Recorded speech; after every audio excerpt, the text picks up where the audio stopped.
Somewhere in the dense jungles of Costa Rica, a team of scientists, led by Dr. Michael Morbius, arrives at the dark, secluded cave by helicopter. Dr. Morbius steps forward, makes a deliberate cut on the palm of his hand, and holds it out. Drawn by the scent of his blood, a massive swarm of vampire bats pours out of the darkness. The rest of his science team, overcome with shock and fear, quickly retreats back to the safety of their helicopter. The story then flashes back 25 years earlier to a medical institution in Greece. Here, we see a young Morbius, suffering from a rare and debilitating blood disease, living under the care of Dr. Nicholas. Institution welcomes another child afflicted with the same illness, a boy named Lucian. However, Morbius immediately begins to call him Milo, a name he gives him in memory of the previous boy who had occupied the same bed. During a conversation between the two boys, Milo's essential life support machine begins to malfunction, and he suddenly passes out. Thinking quickly, the young Morbius dismantles a pen, uses the tiny spring inside to repair the complex machine, and successfully revives Milo. Dr. Nicholas expresses his profound astonishment. He tells Morbius about a special school designed for gifted children. Morbius agrees that it is the right path for him and, before he leaves, he writes a heartfelt letter for his new friend, Milo. In a later scene, Milo finds himself the target of bullies. The other children taunt him for his physical weakness and kick him while he is on the ground. Dr. Nicholas discovers the attack and saves Milo from the children who were beating him. Returning to the present day, we find an adult Dr. Morbius on the world stage. He is nominated for the Nobel Prize in Sweden for his groundbreaking medical research, but he rejects it, choosing instead to focus all his energy on his work.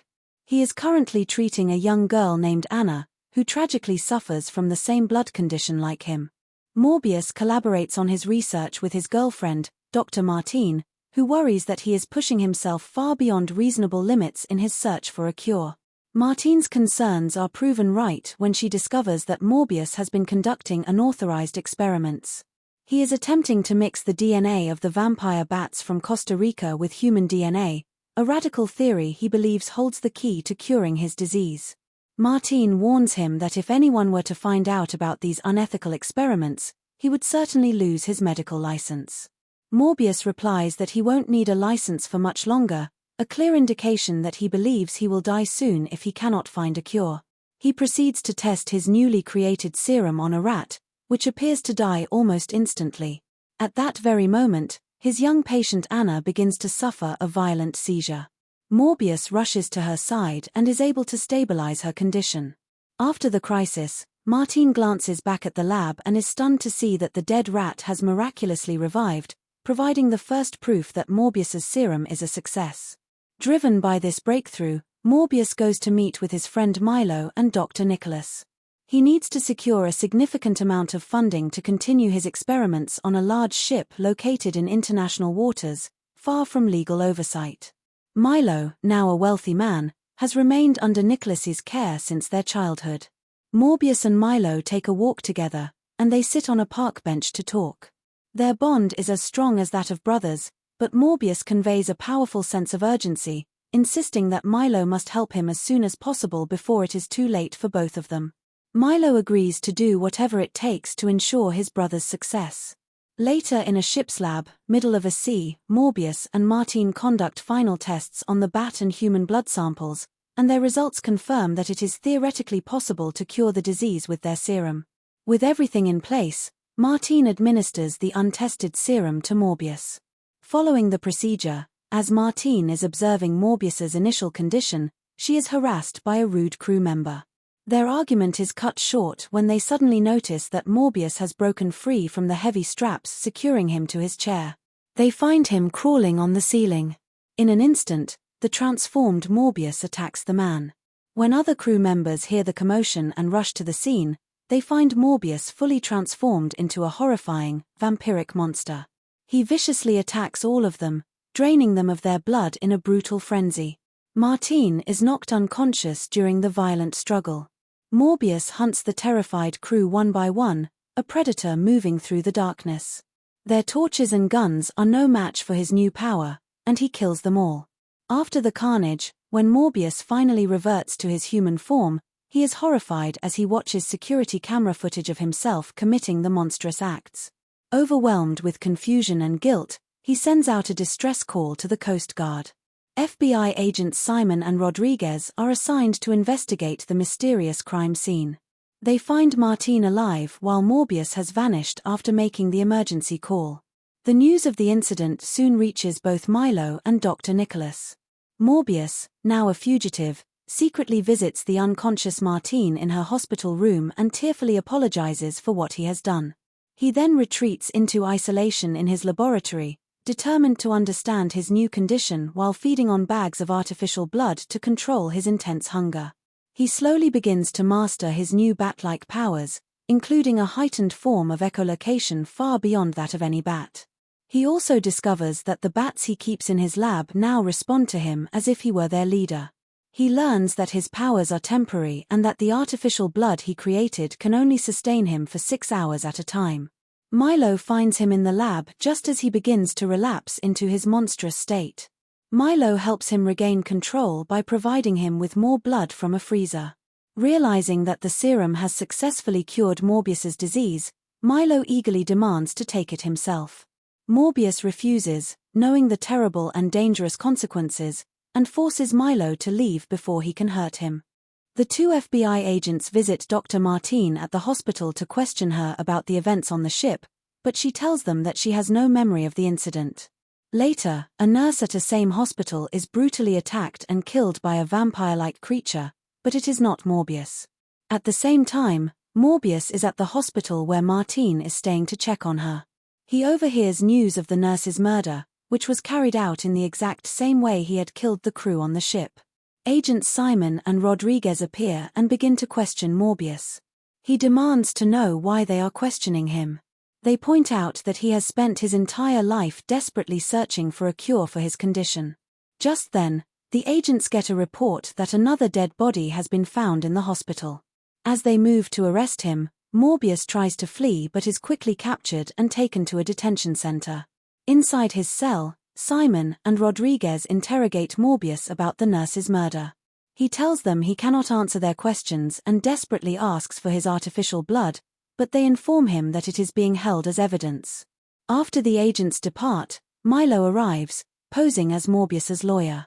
Morbius tells him that he has been arrested for a murder he doesn't remember committing. Before leaving, Milo discreetly leaves a bag of blood for him. When Morbius notices that Milo has left his cane behind, he has a sudden, horrifying realization. Milo must have taken the serum for himself and is the one responsible for the nurse's murder. After drinking the blood, Morbius's vampire abilities activate, and he easily breaks out of the detention facility. He then witnesses Milo transform into a vampire and murder a man at a newsstand. Milo finds Morbius and tries to convince him to join him, to embrace their new powers and give in to their primal urges. Milo runs into a subway station, and Morbius chases after him. The two of them fly and crash violently in front of terrified commuters.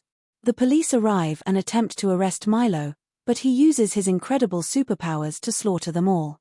Milo tries to catch Morbius and force him to fight, but Morbius manages to escape by flying like a bat through the dark subway tunnels. After Martine is released from the hospital, Morbius finds her and explains everything about his condition. He tells her how he must constantly fight to keep his bloodlust under control to avoid becoming a monster like Milo. Morbius's enhanced hearing picks up the conversation of some counterfeiters, and he follows them into their hidden laboratory. He frightens them away so he can use their lab equipment to develop a new compound, an antidote that will undo his vampirism. In the next scene, Milo is seen enjoying his newfound powers, feeling more alive than ever before. He goes to a nightclub, speaks with a young woman, and then gets into a confrontation with an aggressive man. He follows the man and his friends into a dark alley and kills them all. Martine goes to Morbius's old lab looking for him, but instead, she finds Milo. He questions her about Morbius's whereabouts, but she tells him she doesn't know where he is. Later, Martine finds Morbius at the new lab. Morbius and Martine share a passionate kiss. From a distance, Milo observes them, now understanding that Martine is the key to hurting his brother. In the following scene, Agents Simon and Rodriguez discover the bodies of the clubgoers. They review surveillance footage that clearly shows Milo's face, finally making them realize that Morbius is not their killer. After seeing a news report about the footage, Dr. Nicholas goes to visit Milo, trying to reason with him. But Milo angrily argues that Nicholas always saw Morbius as his favorite son. He then attacks Nicholas, leaving him gravely wounded. Later, Morbius is with Martine and shows her the antidote he has created. He explains that the chemical is dangerous for bats but absolutely deadly to his vampire form, capable of neutralizing the monster within him. At that moment, Morbius receives a call from the badly wounded Nicholas, who tells him what Milo has done. Morbius rushes to be with Nicholas, arriving just in time to be by his side as he dies. With his heightened senses, Morbius realizes that Milo has now kidnapped Martine. He uses his powerful echolocation ability to pinpoint her location somewhere in the city. Morbius reaches her, but he finds that she has also been seriously injured by Milo. A small drop of Morbius's own blood falls into Martine's mouth while he is kissing her. She allows him to take her blood so that he will be strong enough to go after Milo. Milo taunts Morbius, telling him that no one can stop them now. Initially, Milo has the upper hand in their fight, but Morbius grows more powerful as he faces his brother again. He summons his loyal swarm of bats and uses them to surround and disorient Milo, giving him the opportunity to get close enough to inject him with the antidote he had originally created for himself. As Milo begins to die, he remembers that it was Morbius who gave him his name. Morbius stays by his brother's side until he dies. As police sirens wail in the distance, Morbius flies off into the night.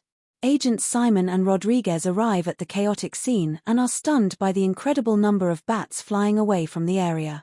In the final moment, Martine, who was thought to be dead, suddenly reawakens, transformed into a vampire. Please like and subscribe.